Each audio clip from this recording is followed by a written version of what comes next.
तो मकर लगन में हम चंद्रमा की प्लेसमेंट के बारे में लगातार डिस्कस कर रहे हैं और इस वीडियो में अब अष्टम भाव के बारे में विचार करेंगे।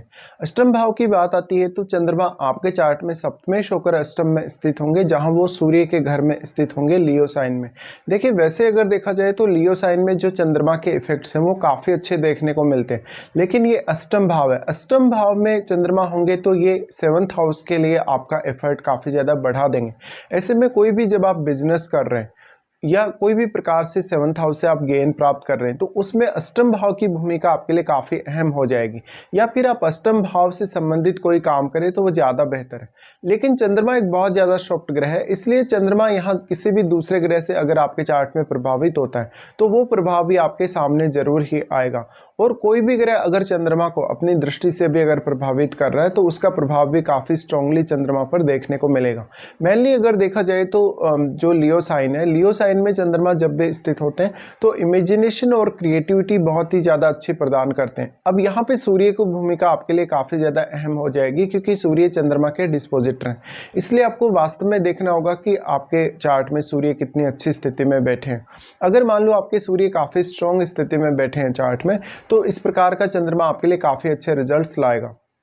चंद्रमा की ये प्लेसमेंट आपकी थिंकिंग को काफ़ी डीप बनाएगी, आपको आपके पार्टनर से और पार्टनर की फैमिली से काफ़ी ज़्यादा फ़ायदा करवाएगी, और एक इमोशनल या कहीं ना कहीं जो मेंटल सपोर्ट है वो भी आपको मिलेगा। देखिए, अष्टम का चंद्रमा है तो आपको हमेशा किसी भी विषय पर बहुत ही गहराई से और सीरियसली सोचने के लिए मजबूर करेगा, और ये आपके लिए काफ़ी अच्छा भी है। इस प्रकार का चंद्रमा आपको काफ़ी सारे हिडन टैलेंट देगा, तो आपको अपने आप को पहचानना काफ़ी ज़रूरी है। अब क्योंकि चंद्रमा यहाँ सप्तमेश होकर अष्टम में जा रहे हैं तो इसका मतलब है आपका पार्टनर जो होगा वो भी काफ़ी ज़्यादा टैलेंटेड हो सकता है, और पार्टनर की तरफ से भी आपको काफ़ी सपोर्ट यहाँ मिल सकता है, स्पेशली धन से जुड़े हुए मामलों में। चंद्रमा माता जी के कारक हैं। माता जी के कारक होकर जब इस प्रकार से चंद्रमा बैठे हैं तो विवाह होने के पश्चात आपकी लाइफ में कोई बहुत बड़ा सडन चेंज दे सकते हैं।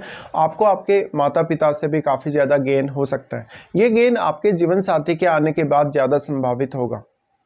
चंद्रमा की ये प्लेसमेंट है तो अब अष्टम भाव से संबंधित विचार करना, अष्टम भाव को एक्सप्लोर करना, अष्टम भाव से संबंधित किसी भी प्रकार से कोई भी एनालिसिस करना आपके लिए आसान होगा, और आप ज़्यादा से ज़्यादा विचार कर पाएंगे, सोच पाएंगे और समझ पाएंगे अष्टम भाव से जुड़े हुए रहस्यों को।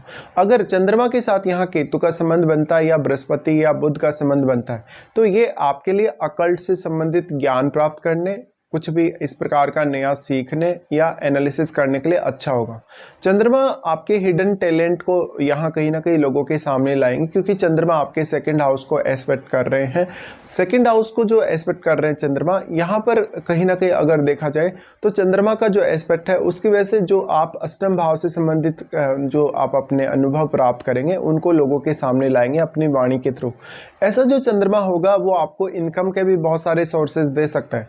अगर चंद्रमा यहाँ राहु से प्रभावित है या मान लो किसी भी सूर्य जैसे ग्रह से प्रभावित है, मंगल जैसे ग्रह से प्रभावित है, तो ये काफ़ी ज़्यादा आपके लाइफ में उतार चढ़ाव ला सकता है, स्पेशली आपके इनकम को लेकर। चंद्रमा अगर यहाँ केतु जैसे ग्रह से, शनि जैसे ग्रह से प्रभावित है तो ये आपके जीवन में काफ़ी ज़्यादा अनसर्टेनिटी लाएगा आपके प्रोफेशन को लेके और आपकी अर्निंग्स को लेके। तो इस मामले में आपको थोड़ी सावधानी रखनी होगी। लेकिन अगर सूर्य आपके चार्ट में मजबूत स्थिति में हुए तो आपको किसी भी प्रकार का कोई ज़्यादा चिंता करने की आवश्यकता नहीं है। चंद्रमा यहाँ अब कौन कौन से ग्रहों से आपके चार्ट में प्रभावित हो रहे हैं, स्पेशली युति के द्वारा भी और दृष्टि संबंध के द्वारा भी। वैसे तो हम कंजक्शन का प्रभाव ही सबसे ज़्यादा स्ट्रॉन्ग मानते हैं, लेकिन चंद्रमा क्योंकि बहुत ज़्यादा सॉफ्ट ग्रह है, ऐसे में कोई भी ऐसा ग्रह किसी भी प्रकार का, चाहे वो ग्रह है, चाहे शुभ ग्रह है, चाहे अशुभ ग्रह, अगर वो अपनी दृष्टि चंद्रमा पर डालेगा तो निश्चित तौर पे अपना प्रभाव चंद्रमा पर डालेगा ही। ऐसे में आपके सेकंड हाउस में बैठे हुए ग्रह का काफ़ी अहम रोल होगा, क्योंकि वो अपनी पूर्ण दृष्टि यहाँ चंद्रमा पर डालेगा। तो आपको देखना होगा कि चंद्रमा कौन कौन से ग्रहों से प्रभावित हो रहे हैं। अगर हम देखें, मान लीजिए चंद्रमा के साथ कोई भी ग्रह आपके अष्टम भाव में बैठा है तो अष्टम भाव में बैठा हुआ ग्रह अपनी एनर्जी और अपना कारकत्व आपके अष्टम भाव में ला रहा है। अब उसका संबंध आपको सूर्य के साथ देखना होगा सबसे पहले, क्योंकि यहाँ डिस्पोजिटर सूर्य ही है। ऐसे में सूर्य के साथ क्या उस प्रकार के जो प्लैनेट जो यहाँ बैठे हैं उनका अच्छा संबंध है या नहीं। अगर अच्छा संबंध है तो वो प्लैनेट यहाँ चंद्रमा को काफ़ी ज़्यादा सपोर्ट कर सकता है, और उससे कहीं ना कहीं सप्तम से जुड़े हुए मामलों में भी आपको सपोर्ट मिलेगा। अब जो यहाँ पे प्लैनेट बैठा है वो अपनी एनर्जी तो यहाँ ला ही रहा है, अष्टम भाव में और अपने कारकत्व को भी वो डिपॉजिट कर रहा है, लेकिन वो उन भावों को भी काफ़ी ज़्यादा यहाँ कनेक्ट करेगा अष्टम भाव से जिनका वो आपके चार्ट में स्वामित्व रखता है। ऐसे में आपको उन भावों से कुछ विशेष मदद मिल सकती है, उन भावों से जुड़े हुए रिश्तों या उन भावों से जुड़े हुए आपके टैलेंट के मामले में आपको फ़ायदा हो सकता है। चंद्रमा देखिए मेनली आपके इमोशंस और आपके मन से ही जुड़े। कोई भी प्लैनेट जो यहाँ बैठेगा वो आपकी मानसिक स्थिति, आपके विचार करने की प्रक्रिया, सोचने की प्रक्रिया या आपकी जो ओवरऑल मेंटलिटी है उसको काफ़ी हद तक अपने अकॉर्डिंग चेंज करेगा, क्योंकि कोई भी ग्रह जो है वो चंद्रमा पर अपना काफ़ी स्ट्रॉन्ग इम्पैक्ट डालेगा। ऐसे में कोई भी प्रकार का जो भी यहाँ ग्रह बैठा है, सबसे पहले आपको उसके कारकत्व पर विचार करना चाहिए और वो आपकी मानसिक स्थिति या मानसिक प्रवृत्ति को कैसा बना सकता है इसके बारे में आपको देखना चाहिए।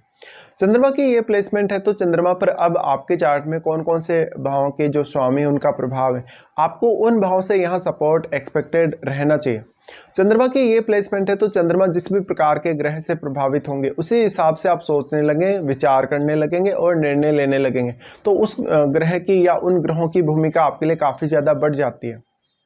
अब यहाँ पे आपको देखना होगा वास्तव में, क्योंकि चंद्रमा सप्तमेश तो है ही, तो सप्तम भाव में बैठे हुए ग्रह को भी आप कभी भी इग्नोर नहीं कर सकते।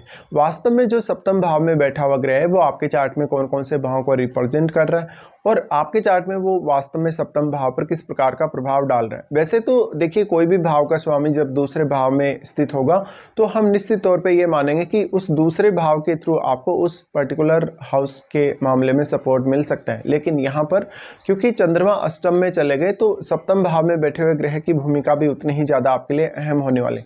अब जो चंद्रमा के साथ आपके चार्ट में प्लैनेट बैठा है वो भी आपके सेकंड हाउस को एस्पेक्ट करेगा, तो उसकी भूमिका भी यहाँ सेकंड हाउस को लेके काफ़ी ज़्यादा बढ़ जाती है और साथ साथ में वो हो सकता है आपके चार्ट में कुछ अन्य भावों को भी एस्पेक्ट करे। ऐसे में आपको उन भावों पर भी विचार करना चाहिए और सप्तम भाव में अब आपके चार्ट में कौन से भावों का स्वामी बैठा है उन भावों को देखना होगा, उन भावों से संबंधित वो किस प्रकार का प्रभाव आपको सप्तम भाव में दे सकता है। अब जो अष्टम भाव है वो काफ़ी ज़्यादा हिडन है, तो ऐसे में ये हो सकता है कि आप अपने जीवन साथी के साथ काफ़ी ज़्यादा हिडन फीलिंग्स रखते होंगे या काफ़ी कुछ आप ऐसा होगा जो शेयर नहीं कर रहे अपने पार्टनर के साथ, या आपका पार्टनर कहीं ना कहीं आपके साथ शेयर नहीं कर रहा।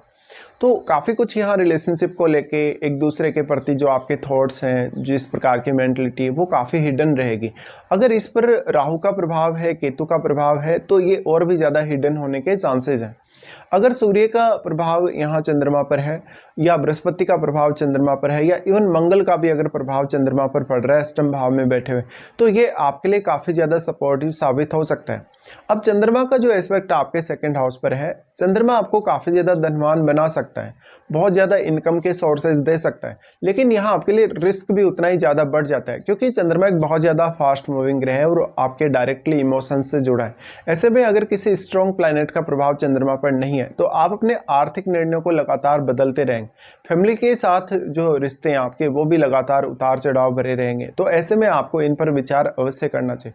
लेकिन चंद्रमा की ये प्लेसमेंट आपके लिए अष्टम भाव से जुड़े हुए रहस्यों को उजागर करने और दूसरों के सामने उन रहस्यों को शेयर करने के लिए एक बहुत अच्छी स्थिति बना सकता है। तो ये सारे के सारे प्रभाव आपके सामने आएंगे। अब आपको वास्तव में देखना होगा कि आपको चंद्रमा की महादशा है या नहीं। अगर आपको चंद्रमा की महादशा है तो ये सारे के सारे इंपैक्ट आपको काफ़ी स्ट्रांगली देखने को मिलेंगे। बट अगर मान लेते हैं आपको चंद्रमा की महादशा नहीं है तो आपको ऐसा हो सकता है कि जो भी ग्रह अपना प्रभाव चंद्रमा पर डाल रहे हैं उनकी दशा हो सकती है या चंद्रमा के साथ बैठे हुए ग्रह की महादशा हो सकती है। उन दशाओं में भी ये सारे के सारे प्रभाव आपको अवश्य ही देखने को मिलेंगे।